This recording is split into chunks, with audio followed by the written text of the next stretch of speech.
is Dan of Dan H411 Guitar Lessons, and today we're going to be continuing my little series here that I'm doing about phrasing. And again, the definition that I use for phrasing is that we're looking at how to play not just the scales, not just boring back and forth scales, but how to create some dynamics within the scales so that your playing sounds better, right? So when you just pick up the guitar and go, you can actually sound really awesome. So this lesson is going to be on vibrato. And that's kind of what I kind of gravitated towards there at the beginning of this lesson. So I could just play this.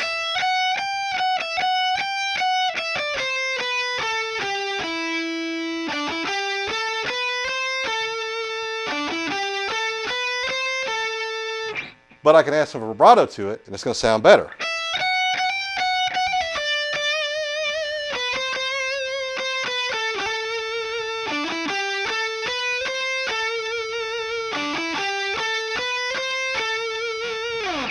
I know I didn't play the exact same thing, but I'm just giving you an idea of exactly how we're doing that, okay? So vibrato is going to allow us to kind of put some definition to our playing. In the last lesson we talked about the dad bends. And I showed you in the dad bends, even when you're doing a bend, you want to throw some vibrato at the end there.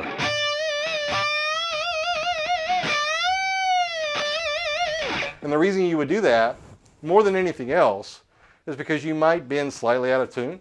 And if you're kind of shaking the string, then it allows you to kind of hit that pitch, but then go a little bit outside of it on either side, but it sounds like you're where you're supposed to be. It sounds like you're doing what you want to do. And that may not be the case. You may be using vibrato to cover up the fact that you didn't hit the right note, but that is perfectly okay. That is one of the tricks that you want to learn, because when you do hit that wrong note, can you save yourself from that wrong note? Because the question is, are we always going to be perfect? Are we always going to play exactly the way we want to play? Or will we flub sometimes? And the answer is we will flub sometimes. We're human, okay? We're talking about flesh and bone. We're talking about muscles and tendons and ligaments that sometimes don't want to work the way we want them to, no matter how much we train them, and we mess up.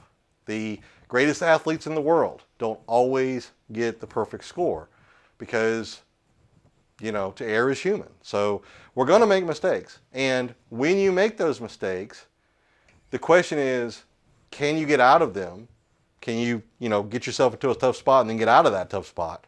Or will it mess your playing up for the rest of the solo? I know one time I was in a band where I was doing a sweep. And this is one of the first sweeps I learned, a little Yngwie-esque type sweep. And if you look at it closely, it's going diagonally from the top of the fretboard, right, down here by the 12th fret, going this way. It's going, when I get to the high E string, I'm actually at a lower fret. Right, I'm there at the 8th fret. So, actually that's right, the 8th fret. And when I got on stage, I actually got on stage and I was going to play this solo, thinking I was going to impress people. But for some reason my brain flipped it. And I thought I was supposed to start on the 7th, on the 5th string, and then go up towards the 12th fret on the 1st string. And that's actually what I did. I was on stage. I think I did it like 2 or 3 times and I was like, oh no. So how did I get out of that? Well, I did actually have the bass player and the singer turn and look at me. And I think I did something like.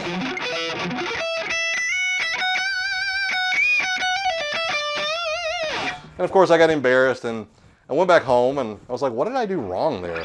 And then I realized I was going the wrong way. So I had to train myself, okay, you got to start with your pinky and it's got to be higher up on the fretboard, and that's how you got to do that. So this is kind of the same thing. When you're looking at phrasing, what you want to do is you want to kind of sink that into your muscle memory, that there are some things that you want to be able to do to make your playing sound better, and then also allow you to kind of get out of jams. Like in the last lesson we talked about vibrato in bends. Vibrato can also help you get out of jams when you're just in a regular lead, like if I was playing something like this.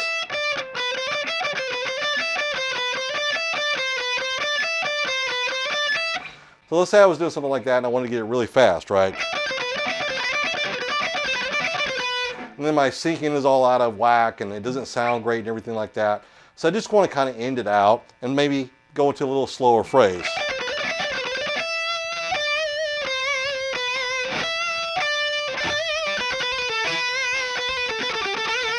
So the vibrato, because a single string on one fret is kind of like a trombone, it's got all those microtones in there. Any of your bends, any of your vibrato, anything that you're doing like that is going to sound like you're playing multiple notes, even though you're not. So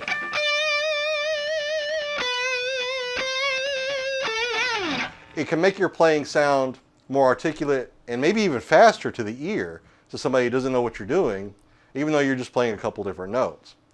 So we're going to be playing in the E box. All of these lessons I'm going to do in the E Aeolian box, which is the 6th string at the 12th, 14th, and 15th, and the 5th string at the 12th, 14th, and 15th.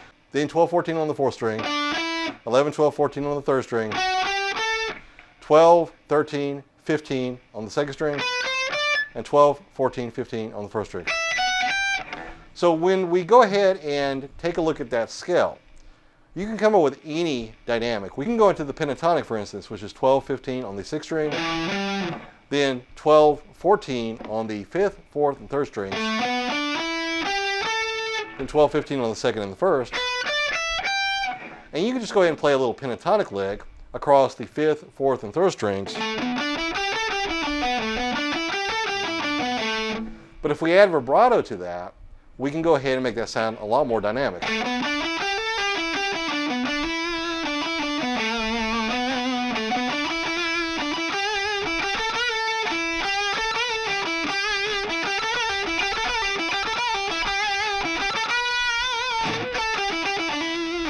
Combining that with the dad bends and things like that, just getting a little more dynamics in there. Putting some hammer-ons and some pull-offs, which is a type of vibrato, right? When we're doing stuff like this, that is a type of vibrato. Matter of fact, the hammer-on and pull-off thing, or the linear back and forth one-finger thing that you see players like George Lynch do, which I can't do very well, but in this case, you stay within those two notes. In this case, it's on the 3rd string between the 12th and the 14th frets. And you go ahead and create a vibrato, a little slidey vibrato. I think Greg Howe does that as well.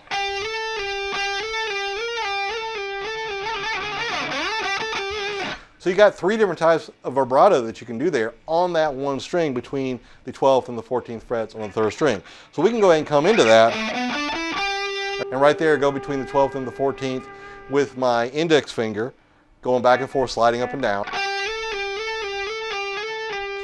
Then grab with my ring finger the 14th fret on the 3rd string and do some shaky vibrato. And then do the hammer-ons and pull-offs between the 12th and the 14th frets on the 3rd string with my ring finger and my index finger. So something like, and just 3 little licks right in a row that, again, create some phrasing, some dynamics, make your guitar playing sound a little more unique. So you can just take that little phrase right there, where I'm just going from the 12th to the 14th on the 5th, the 4th, and the 3rd strings, sliding into that, going from my 12th to my 14th on my 5th string. And right here, sliding up, or just doing it one time, or maybe a couple times. And then with my ring finger on the 14th fret of the 3rd string, and then going back to the 12th fret on the 3rd string, doing hammer-ons and pull-offs.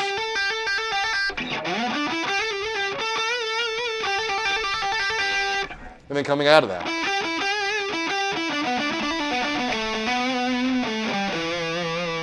Then going back to your root. So there's an idea there, okay, that you can go ahead and play with. Same thing if you're doing something like this.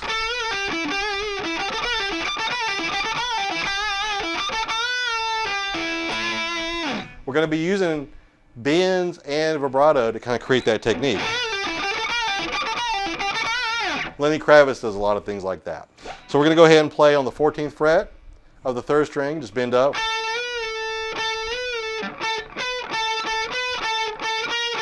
Kind of in between, right? Not all the way up to the 16th fret, not to the 15th fret either, not a half step or a whole step, but kind of in between.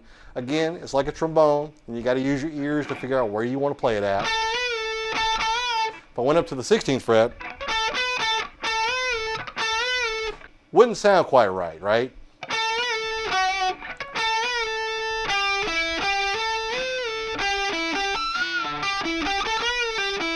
So there's bending up, coming back down, going to the 12th fret with my index finger on the 3rd string, to the 14th fret on the 4th string with my ring finger, and back.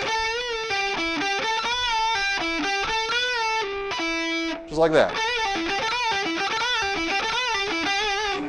You can build a whole solo with just those little concepts right there.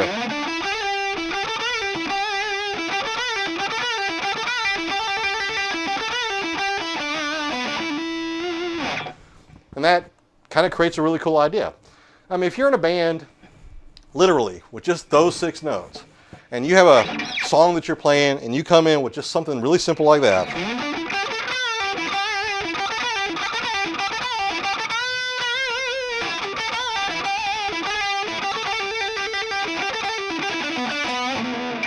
You know, I kind of flubbed at the end there, but if you just kind of do something like that, I mean, who's to say that that's not a perfect solo, that that's not a great solo?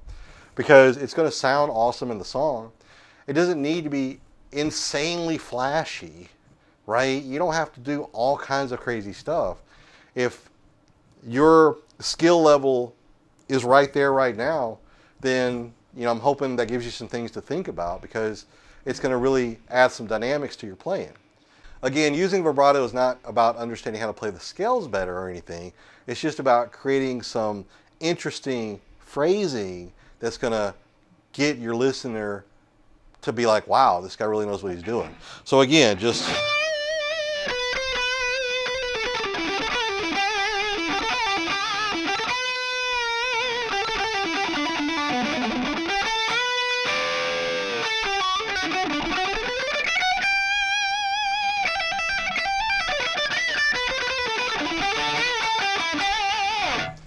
And of course, there's bends in there too, right? There's hammer-ons, there's pull-offs, there's trilling back and forth, there's all kinds of different stuff.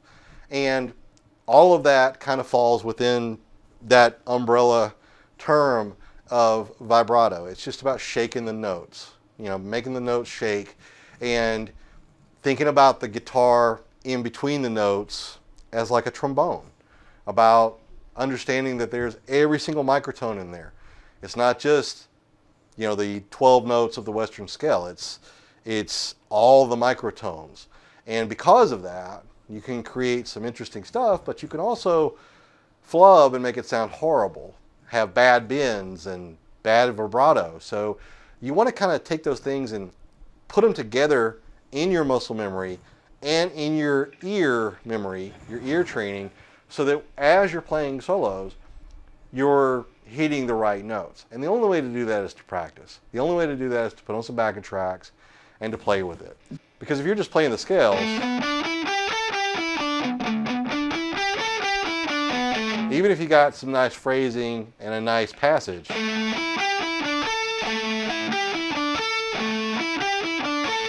if you add things to it, it's going to improve your playing and make you sound even better. Okay, it's like adding spice to whatever you're doing.